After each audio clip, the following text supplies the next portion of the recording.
Hello, everybody, and welcome back to ZakIsCinema. Today, we're going to be continuing our lovely Evil Dead franchise review series leading up to the brand new Evil Dead movie. But before we do that, today we are going to be reviewing and discussing the fourth Evil Dead movie. Released in 2013 and directed by Fede Álvarez, Evil Dead 2013 had the nearly impossible task of rebooting one of horror's most beloved franchises, and without Ash Williams leading the way here. But instead of copying Sam Raimi's campy horror comedy style, this film really takes the series in a much darker, more brutal direction. And in my opinion, somehow creates one of the most intense entries in the entire franchise. Evil Dead is just one of those franchises that just tickles my horror brain in the most beautiful and comforting way possible. So let's start reviewing and discussing Evil Dead 2013, starting with the positives or just the things that I enjoyed most about this movie.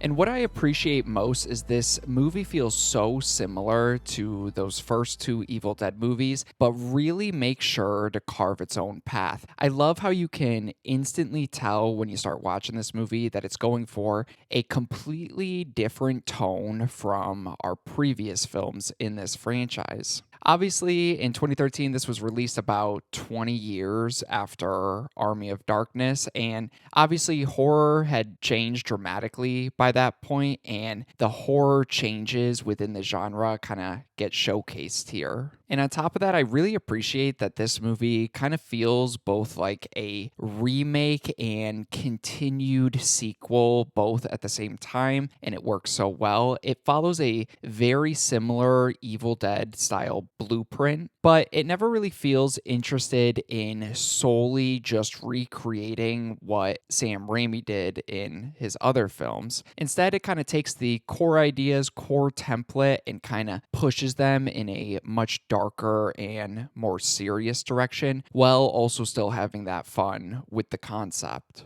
And you know all this information as soon as you get to that opening scene, which is one of my favorite opening scenes in any horror movie, but especially this franchise here. This movie starts off in such a dark and twisted way. The movie starts with this brutal sequence involving a possessed daughter who is in her deadite form, and she is tied up, locked up and chained to this pole in the cabin's basement while her father is forced to sacrifice her because he's just trying to save her soul, and he slowly just dumps gasoline all over her and lights her on fire while shooting her point blank with a shotgun as she is begging for her father just to take her home. It is honestly horrifying, shocking, and incredibly effective for what it's going for. And within this opening sequence that is about 4 to 5 minutes long, it instantly establishes that this Evil Dead movie is going to lean a lot more heavily into that blood, gore, but especially the brutality. And even though this movie does follow a similar enough story structure to that first one, and it feels similar in that way with a group of friends isolated in a creepy cabin in the middle of the woods, I love and adore just how much stronger these character dynamics are and how much more focus they put on the characters. In my opinion, all the characters here really feel like they are friends and have this long history together, which is such a unique change of pace for a horror movie. Especially that sibling relationship between Mia and David really adds this emotional weight and emotional core that the original didn't even really bother with. And I think the detoxing and drug and substance abuse plotline going on with Mia is one of the smartest filmmaking decisions I've seen in any horror movie ever. By setting up Mia and this group of friends going to this cabin to help Mia become clean of her drug addiction and fully detox, it really gives all these characters, but especially Mia, this believable reason to, one, be at the cabin in the first place, and a believable reason not to trust Mia or question it all that much when she starts acting strange. And it's also a believable reason to not immediately leave once things go horribly wrong. It's such a small change, but it really removes a lot of those horror movie cliches or logic issues before they ever become a problem. So I love that addition here by Fede Álvarez. And just like every other Evil Dead movie, which I think is fantastic, this one absolutely wastes zero time getting right into the Deadite stuff.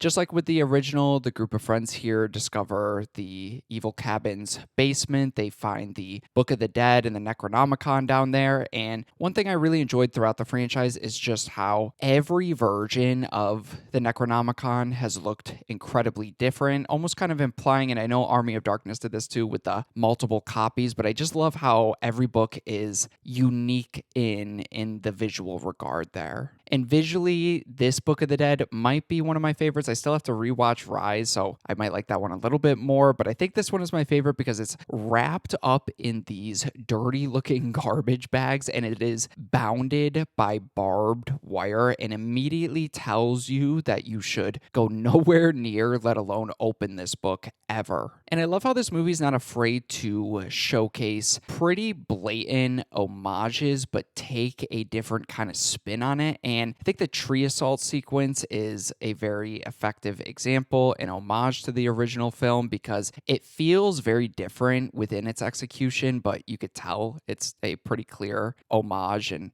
passion for these filmmakers here. To me, it is still having that very dark tone, that brutal tone, but it does a great job at showing how the Deadites kind of create this twisted reflection before and after they infect somebody. So you see Mia getting assaulted by the tree while also staring at the Deadite version of herself, of the person that they're about to infect. And just from that point on, it creates a such more darker tone to that twin side that was explored in Evil Dead 2. So I love the execution here and just how it feels different while also being a straight up homage. And from that point on, Jane Levy here, the actress that plays Mia, completely takes over this movie in the best way possible. Right after the tree assault sequence, that scene following it where Mia is just hiding in the darkness in her bed, terrified, just begging David to take her home because something isn't right here, is genuinely unsettling. She looks completely scared out of her mind, and because the detox storyline is coming in, nobody believes her, and it creates this believable character dynamic here.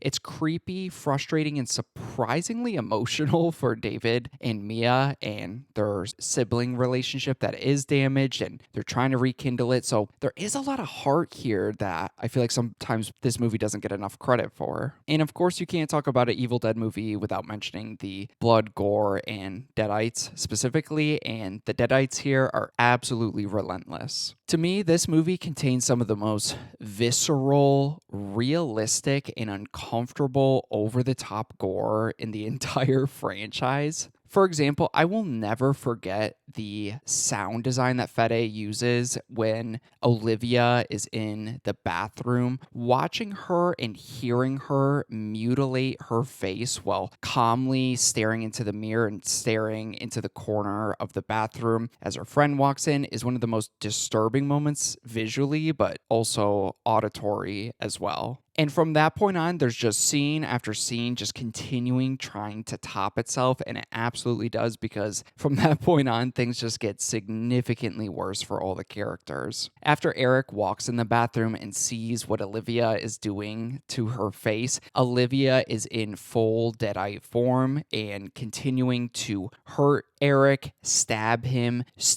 with a broken piece of glass, and repeatedly driving this syringe into his face like she's playing a game of whack-a-mole, barely missing his eye as she's trying to stab through his glasses. It is incredibly brutal, chaotic, and gives you those phantom pains that are so unique to this movie's experience. And then immediately following that scene, Fede throws another one at us by giving us honestly one of the most iconic scenes in this franchise when Mia drags, I believe, Natalie down into the basement and uses a box cutter to split her tongue in two while making licking noises and gestures at Natalie as she is trapped down in the basement with her. Just that scene visually, that slow, like cutting of the tongue. Every single time I watch this movie, I always have to look away, even though I've seen it a million times. Even if that wasn't disturbing enough, immediately after, I think like 2-3 minutes after, Natalie's arm is getting infected, and another homage to Bruce Campbell in Evil Dead 2. So she is to the point where she has to cut off her arm and uses this meat cutter that was set up earlier in the film to cut through her arm with this electric meat cutter, and is one of the most disturbing scenes. They do not shy away from any of the gore here. And that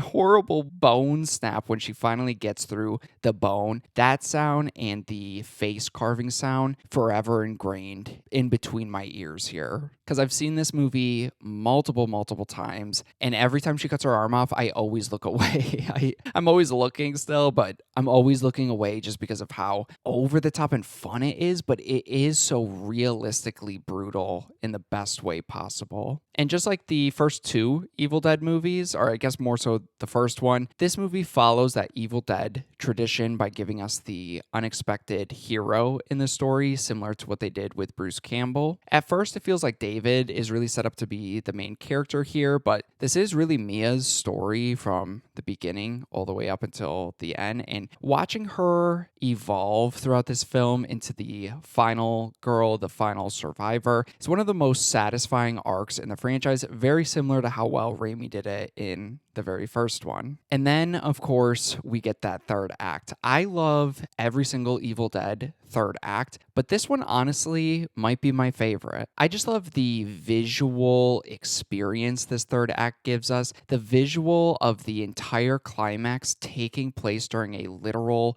rainstorm of blood is an absolutely incredible and genius idea. The fact that this movie reportedly used tens of thousands of fake blood, and I think still holds the record for the most gallons of fake blood used on a movie set, makes it even better. Constantly throughout this third act, you have blood just raining from the sky, soaking our entire environment, and the character of Mia gives this great, unique visual while deadites crawl out of the earth itself. It creates this perfect blend of demonic horror while also giving us this zombie apocalypse kind of energy, and it feels unique within this franchise as well. And this entire third act really shows Mia kind of step up here. So much so, she is one of my favorite final girls. I hope we see her in an Evil Dead movie, hopefully soon here. She does so many incredible things in this third act, like hiding underneath a car, taking the chainsaw and chopping the legs off of a deadite. And then at one point has a car tipped over onto her arm, and she is forced to rip her arm off in one of the most disturbingly realistic scenes I've ever seen, of just ripping her trapped arm off. And then right after that, she sticks her nub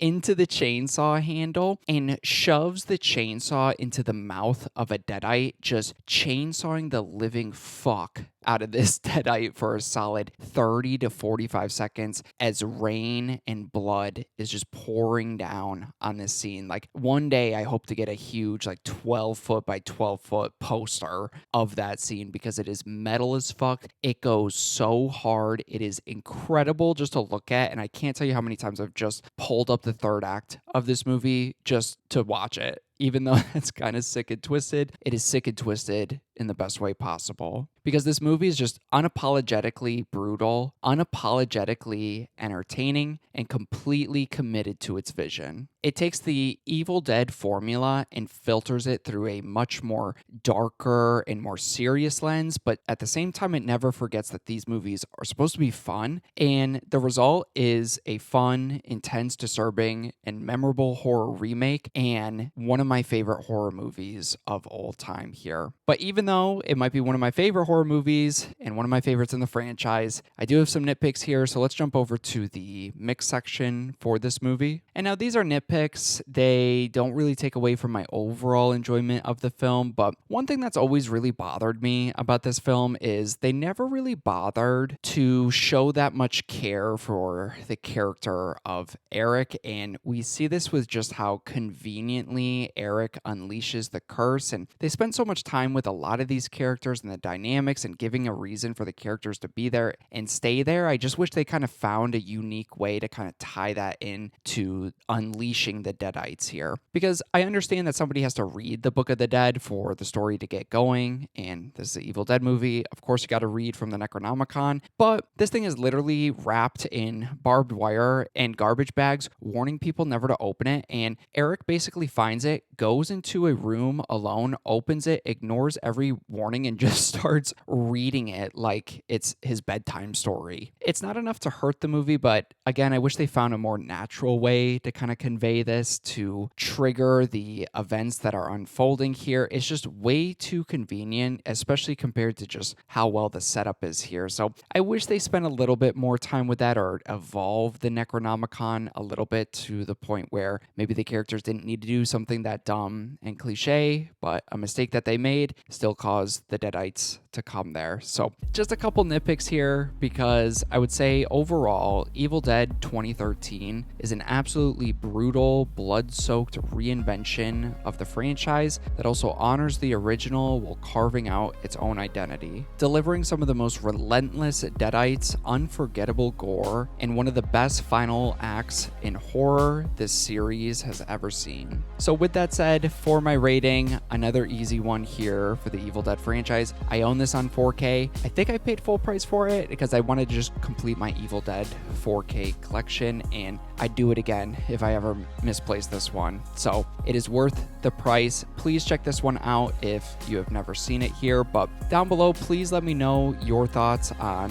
2013's Evil Dead. How does it stack up to the rest of the franchise for you? Did you just watch it? Did you watch it when it came out? Have your opinions changed? Let me know your opinions. Let me know how they compare to my opinions down below here. But we're continuing on our beautiful Evil Dead franchise review series, so I hope you guys stick around for it. But you have my thoughts. That's about it. I appreciate anybody watching my videos, so thank you so much. And yeah, look forward to more ZakIsCinema coming very soon.